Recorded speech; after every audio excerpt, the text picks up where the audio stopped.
Hello friends, welcome to Daily Pointers, in which we will discuss important headlines of the day for 10th of June. So the first topic is blue hydrogen. This topic was taken from Press Information Bureau and it is relevant for General Studies Paper 3 Economy. Now Coal Ministry recently organized a seminar on blue hydrogen, energy security and hydrogen economy. Now blue hydrogen hai kya? It is an industry term for hydrogen produced from natural gas and supported by carbon capture and storage. Now the carbon dioxide generated during the manufacturing process is captured and stored permanently underground. The result is low carbon hydrogen that produces no carbon dioxide. अब हम different type of colours of hydrogen एक बार देख लेते हैं। Green hydrogen mission इस साल government of India ने launch करा था। तो ग्रीन हाइड्रोजन क्या है? It is produced using electricity from renewable sources such as hydro, solar और विंड पावर। प्रीलिम्स 2023 में ग्रीन हाइड्रोजन पर 2 क्वेश्चन आए थे। Pink hydrogen is that is produced through electrolysis via nuclear energy. Brown hydrogen is the most environmentally damaging hydrogen. It is produced from coal gasification which generates carbon emission. Blue hydrogen मैंने जैसा आपको बताया, it is produced in a process known as steam methane reforming, in which natural gas is mixed with a hot steam and a catalyst. Grey hydrogen क्या है? It is extracted from natural gas without recapturing the greenhouse gases released during the process. Turquoise hydrogen is produced using methane pyrolysis and solid carbon rather than the gaseous emissions. Yellow hydrogen is produced through electrolysis using solar power, and white hydrogen is geological hydrogen found in naturally occurring underground deposits created by fracking. Next topic है हमारा Indira Sagar dam located at Khandwa. ये topic भी आपका press information bureau में आया था and general studies paper 3 economy के लिए रेलेवेंट है। Now Narmada hydro electric development corporation limited NHDC limited is going to construct a 525 megawatt pumped storage project near Indira Sagar Dam, Khandwa in Madhya Pradesh. And ये जो project है that will use the existing reservoirs Indira Sagar and Omkareshwar of the Indira Sagar project. NHDC है क्या? It is a joint venture of NHPC Limited and Government of Madhya Pradesh. Next topic है हमारा सागर समृद्धि scheme. ये topic आपका press information bureau में आया था, general studies paper 3 economy के लिए रेलेवेंट है। Now union minister of ports, shipping and waterways has launched Sagar Samriddhi. It is the online real time dredging monitoring system. This system has been developed by national technology centre for ports, waterways and coast, which is the technological arm of the ministry of ports, shipping and waterways. अब आप सोच रहे होंगे कि dredging क्या है?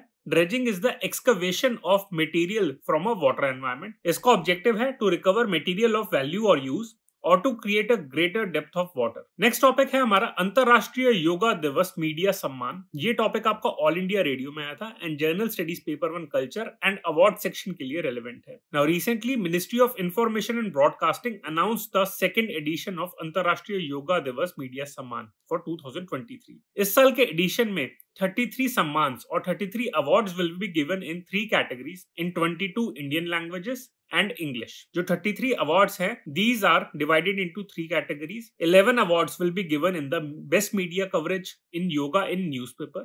Then other 11 awards will be given for best media coverage in yoga in electronic media. And last set will be given in best coverage in yoga in electronic media, that is radio. तो यानी कि 3 categories में award दिए जाएंगे, इन newspaper, in electronic media TV and last is electronic media radio. जो first edition आपका था that was instituted इन 2019, फिर कोविड आ गया, उसके बाद ये अवार्ड नहीं दिया गया था। तो सेकेंड एडिशन आपका 2023 में दिया जा रहा है। The international day of yoga has been celebrated annually since 21 of June 2015 and ये आपका डे प्रपोज करा था प्रधानमंत्री मोदी जी ने at United Nations General Assembly in 2014। Next topic है हमारा वर्ल्ड फूड प्रोग्राम। ये टॉपिक आपका ऑल इंडिया रेडियो में आया था and general studies paper 2 international के लिए रेलेवेंट है। Now the United Nations World food Programme has suspended its food aid to Ethiopia because its supplies are being diverted. Now ये है क्या? World food Programme is an organisation within the United Nations framework that provides food assistance world wide.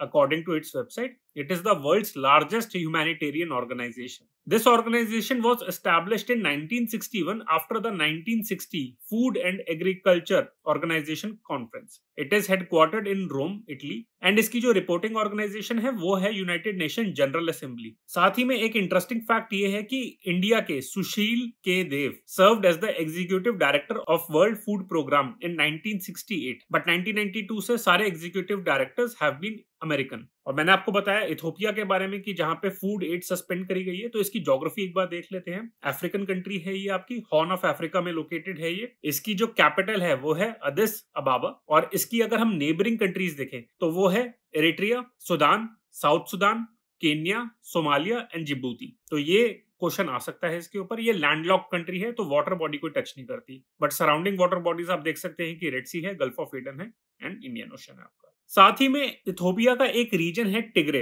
वहां पे conflict चल रहा है, पिछले साल से न्यूज में आ रहा है, तो उसके ऊपर क्वेश्चन आ सकता है। तो ये इथोपिया में यहाँ पे लोकेटेड है, जैसे आप मैप में देख सकते हैं। नेक्स्ट टॉपिक है आपका इंडिया नेपाल टाइज के बारे में। ये टॉपिक आपका हिंदू न्यूज़पेपर के एडिटोरियल सेक्शन में आया था, पेज 6 पे, and general studies paper two international के लिए रिलेवेंट है। ये टॉपिक इसलिए आया है क्योंकि अभी recently prime minister of Nepal paid official visit to India. तो इसी एडिटोरियल में ये आया कि क्या क्या प्रोजेक्ट्स लॉन्च करे गए थे, क्या सिग्निफिकेंस है दोनों कंट्रीज की एक दूसरे के लिए, और क्या क्या चैलेंजेस हैं उनको कैसे ओवरकम करना चाहिए।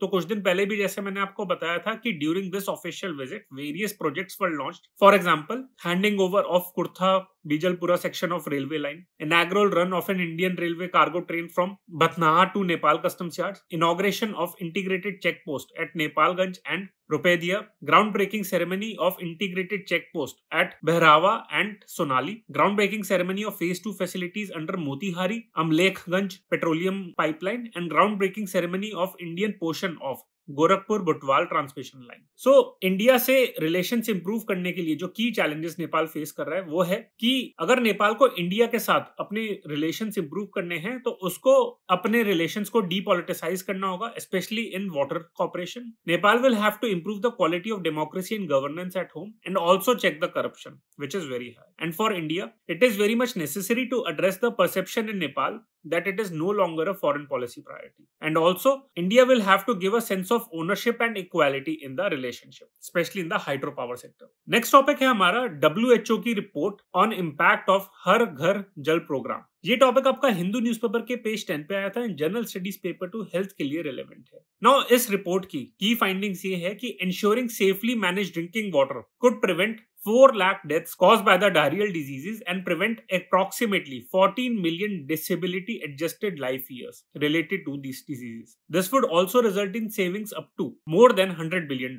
अब हर घर जल प्रोग्राम के बारे में बात कर लेते हैं। तो ये प्रोग्राम प्रधानमंत्री मोदी जी ने 2019 में अनाउंस करा था and it is implemented by the Jal Jeevan Mission under the Ministry of Jal Shakti. The program aims to provide every rural household with affordable and regular access to an adequate supply of safe drinking water through taps. And the program is in sync with the Sustainable Development Goal indicators of 6.1.1, which is proportion of the population using safely managed drinking water service, and SDG indicator 3.9.2, that is mortality related to unsafe water, sanitation and hygiene. Next topic है हमारा tactical nuclear weapons के बारे में। ये topic आपका Hindu newspaper के page 11 पे आया था and general studies paper 2 international के लिए रेलेवेंट है। Now Russia will start deploying tactical nuclear weapons in Belarus after special storage facilities are ready in July. ये रशिया के प्रेसिडेंट व्लादिमीर पुतिन ने अनाउंस करा था। अब आप सोच रहे होंगे कि what are tactical nuclear weapons and how they are different from strategic nuclear weapons.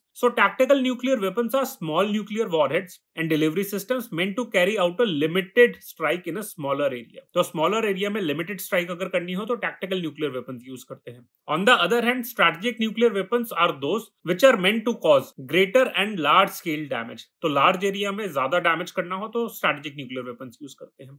Tactical nuclear weapons have a relatively short range and a much lower yield than strategic nuclear weapons which are capable of destroying whole cities. इस topic पे काफी लगता है हमें कि mains में इस साल क्वेश्चन आ सकता है, तो इसे प्लीज आप पढ़िए ध्यान से। सो रशिया इसे डिप्लॉय क्यों कर रहा है? रशिया इसलिए डिप्लॉय कर रहा है क्योंकि इस साल स्टार्टिंग में यूनाइटेड किंगडम ने यानी कि ब्रिटेन ने डिसाइड करा था to supply armour piercing rounds containing depleted uranium to Ukraine which have been described by the United Nations environment programme as a chemically and radiologically toxic heavy metal. तो इस decision के reaction में Russia ने announce करा था कि हम tactical nuclear weapon Belarus में आपके डिप्लॉय करेंगे। अब आपके दिमाग में आ रहा होगा कि क्या इससे रशिया इंटरनेशनल एग्रीमेंट्स तो वायलेट नहीं कर रहा? पहली बात तो रशिया का ये आर्गुमेंट है that there have been no arms control agreements between US and Russia और any other country on tactical nuclear weapons. Strategic nuclear weapons पे उनके एग्रीमेंट्स थे, टैक्टिकल न्यूक्लियर वेपन्स पे नहीं थे। Also the control over these weapons would remain with Russia just as the US retains control over its tactical nuclear weapons in various countries like Belgium, Germany, Italy, Netherlands and Turkey. अगर US deploy कर सकता है तो Russia क्यों नहीं। इसी background में Russia और बेलारूस के रिलेशंस भी एक बार डिस्कस कर लेते हैं। तो Belarus is a member of the Russian led military alliance CSTO, that is Collective Security Treaty Organization. Also, Belarus is a member of the Russian-led Eurasian Economic Union. In fact, Russia-Ukraine war में अगर हम देखें तो Russia ने काफी सारे soldiers जो अपने डिप्लॉय करे थे यूक्रेन में, वो वाया बेलारूस ही करे थे। इस बैकग्राउंड में एक बार बेलारूस की हम ज्योग्राफी देख लेते हैं। सो बेलारूस आप देख सकते हैं कि कहाँ पे लोकेटेड है और इसकी नेबरिंग कंट्रीज हैं आपकी Russia, Ukraine, Poland, Lithuania and Latvia, और बाल्टिक सी आपके इसके पास में पड़ती है। नेक्स्ट टॉपिक है हमारा यूरोपियन यूनियन की regulations on asylum and migration management. ये टॉपिक आपका इंडियन एक्सप्रेस पे आया था and general studies paper 2 international के लिए रेलेवेंट है। Now the ministers of European Union have agreed on a deal to overhaul the European Union's asylum procedures. The new Asylum and Migration Management Regulations, that is AMMR, will replace the current Dublin regulations and change how the asylum seekers are processed at the European Union borders and how they are relocated across Europe. ये जो Dublin regulations है they are in force since 1990 and जो नए rules हैं according to them each country would be responsible for a set of number of people but would not necessarily have to take them in. तो कुछ minimum number of people वैसे asylum seekers उन्हें adopt करने होंगे but not necessarily. Countries which are unwilling to receive irregular migrants and refugees should help other hosting peers through equipment, personal और cash about 20,000 euros per person. तो अगर question आए कि ड्यूब्लिन regulation किस context में है तो इसका करेक्ट आंसर है यूरोपियन यूनियन माइग्रेशन डील के कंटेक्स्ट में। लास्ट टॉपिक है हमारा एल नीनो। ये टॉपिक आपका इंडियन एक्सप्रेस में आया था and general studies paper 1 geography के लिए रेलेवेंट है। नाउ यूनाइटेड स्टेट्स की एक एजेंसी है national oceanic atmospheric administration. It announce that El Nino is back in the Pacific ocean after 7 years। तो एल नीनो है क्या? स्पेनिश में इसे लिटिल बॉय कहते हैं। It is a climate pattern that develops along the equatorial Pacific ocean after the interval of few years ranging between 2 and 7 years। इसके अंदर क्या होता है कि water on the surface of the ocean sees an unusual warming in a band straddling the equator in the central and east central Pacific, broadly extended from the international dateline and 120 degree west longitude that is of the Pacific coast of South America. Now as the winds blows from the west to east they cause masses of warm water to move into the central and eastern equatorial Pacific Ocean and reach the coast of the Western America। El Nino का impact क्या होता है? Globally, El Nino has been associated with severe heat waves, floods and droughts। और अगर India के context में बात करें so over the last 100 years there have been 18 drought years in India, जिसमें से 13 years were associated with El Nino। Also between 1900 and 1950 there were 7 El Nino years, but during the 1951 to 2021 period there were 15 El Nino years। Thus the frequency of El Nino events have been increasing over time। The 2023 El Nino event is the 5th since 2000, which means they develop every 4 to 5 years on average। और अगर El Nino का हम regional impact देखें तो आप देख सकते हैं कि वर्ल्ड में कौन से एरियाज में आपके एरियाज वार्म हो रहे हैं, कौन से एरियाज कोल्ड होंगे एल नीनो की वजह से एंड कहां पे मिक्स वेरिएशन रहेगी। तो वार्मर एरियाज विल बी आपका होगा लैटिन अमेरिका हो गया, आपका सदर्न अफ्रीका हो गया, इंडिया हो गया, साउथ ईस्ट एशिया हो गया एंड आपका सदर्न ऑस्ट्रेलिया हो गया। तो फ्रेंड्स ये आज के हमारे डेली पॉइंटर्स थे। I hope you liked it. For various updates on current affairs you can follow us on Instagram, Telegram and YouTube. Thank you.